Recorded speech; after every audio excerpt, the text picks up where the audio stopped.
MBR cancer centre and research ഇൻസ്റ്റിറ്റ്യൂട്ടിന്റെ നേതൃത്വത്തിൽ Palakkad കൊടുവായൂരിലും കൊല്ലങ്കോടും cancer ബോധവൽക്കരണ പരിപാടികൾ നടന്നു. കൊടുവായൂരിൽ MBR ഡയറക്ടർ C. ചാക്കുണ്ണി ഉദ്ഘാടനം ചെയ്തു.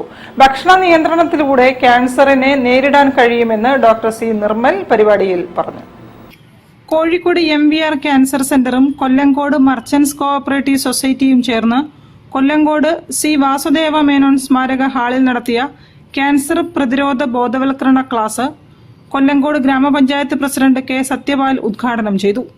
വറുത്തതും പൊരിച്ചതും സ്ഥിരമാക്കേണ്ടെന്നും ഭക്ഷണ നിയന്ത്രണത്തിലൂടെ ക്യാൻസറിനെ നേരിടാമെന്നും MBR cancer centre and research institute community oncology തലവൻ ഡോക്ടർ C. നിർമ്മൽ ക്യാമ്പിൽ പങ്കെടുത്ത് പറഞ്ഞു. കൂടുതൽ താപനിലയിൽ പൊരിക്കുന്ന ഭക്ഷണങ്ങളും വീണ്ടും വീണ്ടും ചൂടാക്കിയുള്ള എണ്ണ ഉപയോഗിച്ചുള്ള ഭക്ഷണങ്ങളും ഒഴിവാക്കണമെന്നും നാരുകൾ അടങ്ങിയ ഭക്ഷണം കൂടുതൽ കഴിക്കണമെന്നും അദ്ദേഹം പറഞ്ഞു. പരിപാടിയിൽ Kozhikode MBR cancer centre and research institute senior director Chevalier C. Chakkunni അധ്യക്ഷത വഹിച്ചു. ഗ്രാമപഞ്ചായത്ത് വൈസ് പ്രസിഡന്റ് C. ഗിരിജ, ഗ്രാമപഞ്ചായത്ത് സ്ഥിരം സമിതി അധ്യക്ഷൻ Unnikrishnan Kollengode merchants cooperative society president N. Unnikrishnan, CDS chairperson Sulochana Rajan തുടങ്ങിയവർ സംസാരിച്ചു.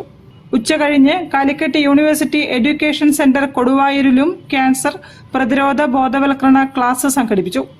MBR cancer centre senior director C. Chakkunni ഉദ്ഘാടനം ചെയ്തു. Principal A. സണ്ണിരാജ് അധ്യക്ഷത വഹിച്ചു. MBR cancer centre director KV Manikandan മുഖ്യാതിഥിയായി പങ്കെടുത്തു. S. Preetha, assistant professor KM Ajesh Kumar, college union chairman Jasin Havas തുടങ്ങിയവരും സംസാരിച്ചു. News bureau, Kozhikode. M. Dasan institute of ടെക്നോളജിയിൽ